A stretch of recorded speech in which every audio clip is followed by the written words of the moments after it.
BJP की अगर बात करें तो इस बार अपने सहयोगियों में खासतौर से अपना दल को पार्टी ने काफ़ी तरजीह दी है। क्योंकि पिछड़ा वोट बैंक पर एक अच्छा खासा असर माना जाता है, कुर्मी वोट बैंक पर एक अच्छा खासा असर माना जाता है और यही वजह है कि तमाम अलग अलग दलों के जो नेता हैं वो पार्टियां छोड़कर अपना दल ज्वाइन कर रहे हैं। आज समाजवादी पार्टी सांसद रहे नागिन पटेल जी ने, उन्होंने पार्टी छोड़ी सपा और अपना दल ज्वाइन किया। वाचस्पति विधायक रहे, उन्होंने भी पार्टी छोड़ी और अपना दल ज्वाइन किया। हमारे साथ आशीष पटेल हैं, एमएलसी हैं। आशीष जी, बीजेपी ने इस बार तरजीह अपना दल को ज़्यादा दी है गठबंधन में और हम देख रहे हैं इसका असर भी है, लोग अलग अलग दलों को छोड़कर आ रहे हैं, आपको ज्वाइन कर रहे हैं। जी नहीं, देखिए, हम लोग एनडीए के 2014 से सहयोगी हैं और विश्वसनीयता के साथ हम माननीय प्रधानमंत्री जी श्री नरेंद्र मोदी जी के नेतृत्व में काम कर रहे हैं और अब की बार 2/3 बहुमत से हम एनडीए की सरकार यहाँ बनाएंगे। लेकिन एक ट्रेंड हमने ये भी देखा, जो आपको ज्वाइन करता है अगले दिन या उसी दिन उसका टिकट घोषित हो जाता है। देखिए, हमारी नेता ने आपको प्रारंभ से एक बात कहा है कि हमारे लिए बेनेबिलिटी एक क्राइटेरिया है।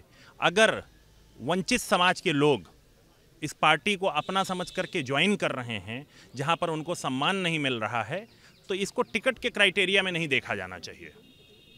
एक मैसेज ये भी है कि बीजेपी जिसको टिकट नहीं दे पा रही है उसको अपना दल में एडजस्ट करके उसको कैंडिडेट बना दे रही है। एक उदाहरण दीजिए। तमाम सारे उदाहरण, रामपुर की जो आपने जो टिकट दिया वहाँ पर भी यही कहा जा रहा है कि बीजेपी लाना चाहती थी लेकिन उन्होंने आपके जरिए उस कैंडिडेट को उतारा है।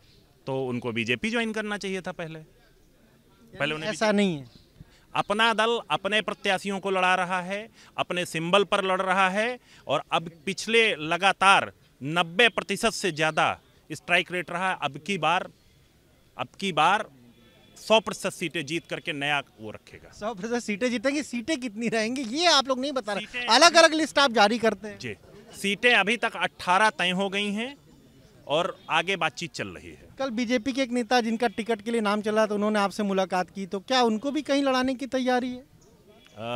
मुझसे तो बहुत सारे हमारे सहयोगी दल के लोग मिलते रहते हैं, ऐसा कोई विषय नहीं।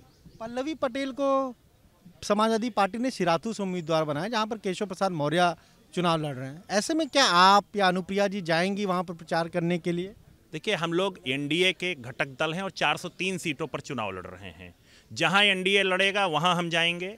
रही बात किसी के चुनाव लड़ने की, जिसको यशाकाई डॉक्टर सोनेलाल पटेल साहब की विचारधारा में विश्वास नहीं है, उन्होंने पहले अपना दल को तोड़ने का काम किया, अब वो समाजवादी पार्टी के सिंबल पर चुनाव लड़ने जा रही हैं, तो उन्हें डॉक्टर सोनेलाल पटेल साहब की विचारधारा पर कोई विश्वास नहीं है।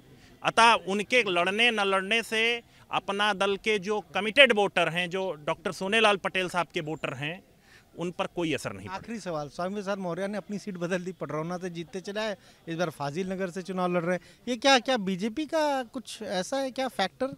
देखिए, मैंने जब स्वामी प्रसाद मौर्य जी ने पार्टी छोड़ी थी तो हमारी नेता ने एक बात कही थी कि इस समय पार्टी छोड़ने वाले लोग किसी विशेष कारण से जा रहे हैं। अब वो इतने मजबूर हो गए कि उनको जो है अपनी सीट छोड़ करके भागना पड़ा। इससे आपको स्पष्ट समझ में आ रहा होगा कि एनडीए कितनी मजबूती से अपनी जीत को पुनः दर्ज कराने जा रहा है। तो ये आपने सुना क्या कहना आशीष पटेल का, साफ तौर पर कह रहे हैं कि कहीं ना कहीं 18 सीटें इस बार अपना दल को गठबंधन में मिलने जा रही है और वहीं पल्लवी पटेल पर उनका साफ तौर पर कहना है कि जिन्होंने अपना दल को तोड़ने की कोशिश की वो कहीं से भी लड़े, उससे कोई फर्क नहीं पड़ता। वह साथ ही साथ स्वामी प्रसाद मौर्य की सीट बदलने पर भी आशीष पटेल ने निशाना साधा है। कैमरा पर्सन मेहदी हसन के साथ अनुभव शुक्ला, एपी गंगा, लखनऊ।